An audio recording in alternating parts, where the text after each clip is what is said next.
UP TET की तैयारी में 3 थ्योरी सीडीपी के लिए बहुत ही ज़्यादा इंपॉर्टेंट है। जीन पियाजे, कोहलबर्ग और बाइकोस्की। बस सिर्फ 2 मिनट में आप इस डाउट्स को क्लियर कर सकते हैं।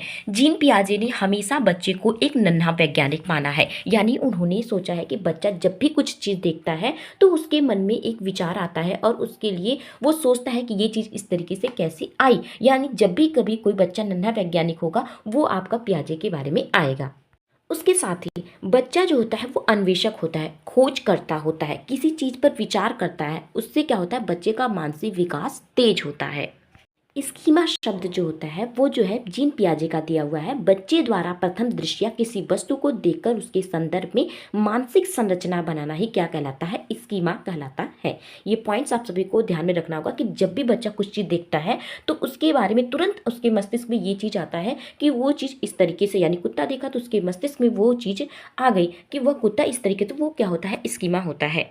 समावेशन, एसिमिलेशन और समायोजन, एकोमोडेशन, ये दोनों शब्द जो है वो पियाजे का दिया गया है। पियाजे ने 4 अवस्थाएं बताई: इंद्रियगामक अवस्था, पूर्व संक्रियात्मक अवस्था, मूर्त संक्रियात्मक अवस्था, अमूर्त संक्रियात्मक अवस्था।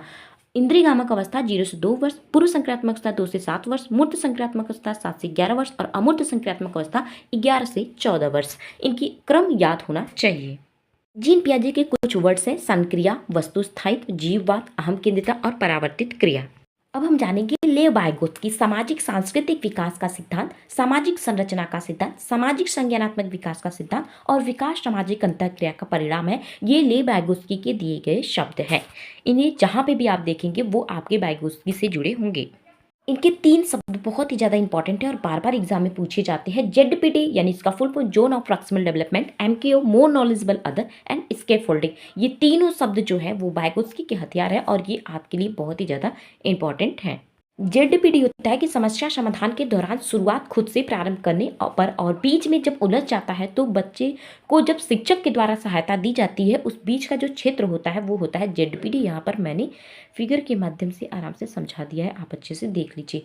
और डिटेल में वीडियो चाहिएगा तो कमेंट सेक्शन में जरूर बताइएगा। नेक्स्ट हम लोग देखेंगे नैतिक विकास का सिद्धांत जो कोहलबर्ग का दिया गया है। इनकी 3 अवस्थाएं हैं और उसके साथ ही 6 उपचरण दिए गए हैं स्टेप बाय स्टेप। नैतिक विकास का सिद्धांत कोहलबर्ग के द्वारा दिया गया है।